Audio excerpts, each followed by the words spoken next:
Este es un libro para el que ya le gustan mucho los libros. O sea, no es un libro para atrapar a alguien por primera vez a la lectura. Yo escribo libros para niños y algunos de ellos tienen que ver con el misterio de la lectura. Por ejemplo, El libro salvaje. Ese es un libro de iniciación. Este es un libro de culminación en cierto sentido, o sea, no porque después de este libro ya no se puedan leer más libros, sino porque es un libro que dialoga con otros y el mejor resultado que podría tener es el de que un lector, por lo que aquí ha leído, se interese en autores que todavía no conoce. Entonces yo soy un poco un intermediario para alguien que ya ha leído libros. Es como una biblioteca portátil donde yo estoy recomendando títulos para ver si alguien se acerca a ellos. Este es un arte minoritario, el de escribir libros sobre libros, ¿no? Pero, digo, hay minorías que perduran.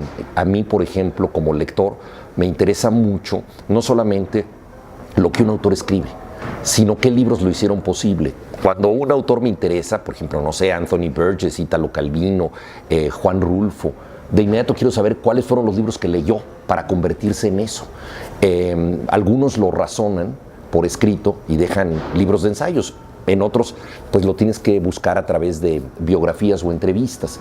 Pero yo creo que eso es fascinante, esa pesquisa un tanto detectivesca para encontrar la familia secreta de tus autores. Además, muchos escritores son muy vivos y, al modo de los criminales, tratan de borrar sus huellas. Entonces, por ejemplo, no mencionan a un autor que los ha influido en exceso para que no se note tanto esta influencia, o incluso hablan mal de él, ¿no?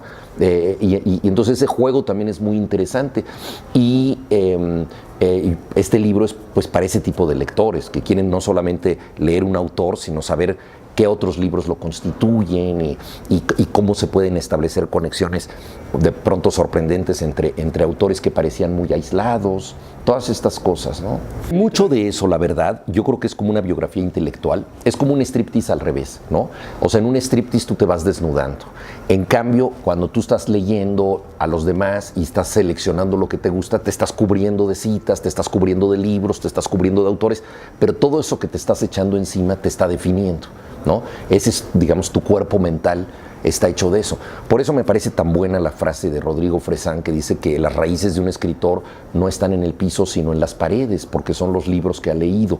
Es una frase que proviene de un escritor que ha padecido el exilio como niño en Venezuela y actualmente vive en Barcelona, siendo argentino. Y él entiende muy bien estos desplazamientos y más allá de la circunstancia puntual del escritor nómada que tiene que dejar su país, yo creo que esto se refiere a cualquier autor. O sea, los libros que tiene en la pared son el retrato de su mente.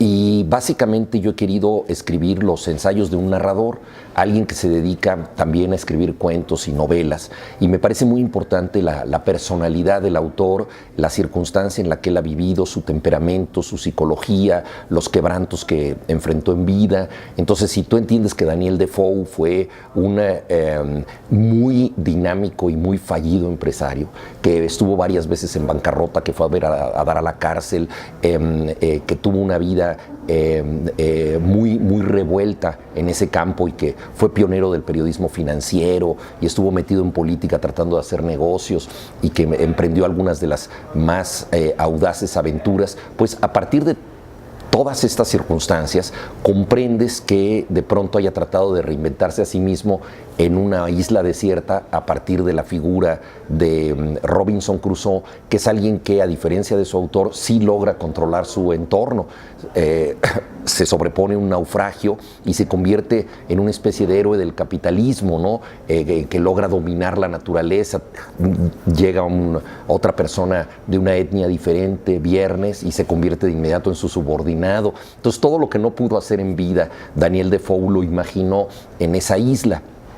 Trato de entender de esa manera a los autores, o sea, ¿por qué ellos son el tipo de escritores que conocemos? Dostoyevsky crea personajes únicos, pero después de haber pasado por un momento absolutamente único, que fue el simulacro de fusilamiento que le hicieron, y el momento más feliz de su vida lo gozó en una cárcel, cuando él supo que seguía vivo, que lo que venía para él eran largos años en Siberia, pero que eso significaba la supervivencia y significaba el aprendizaje del dolor y del sufrimiento. el sufrimiento propio y el ajeno, y entendió Siberia como una gran escuela narrativa y logró cuajar personajes que solamente fueron posibles gracias a esta circunstancia tan peculiar. Entonces, me interesa pues el resultado de lo que hizo Dostoyevsky, pero también me interesa mucho la motivación que lo llevó a hacer eso.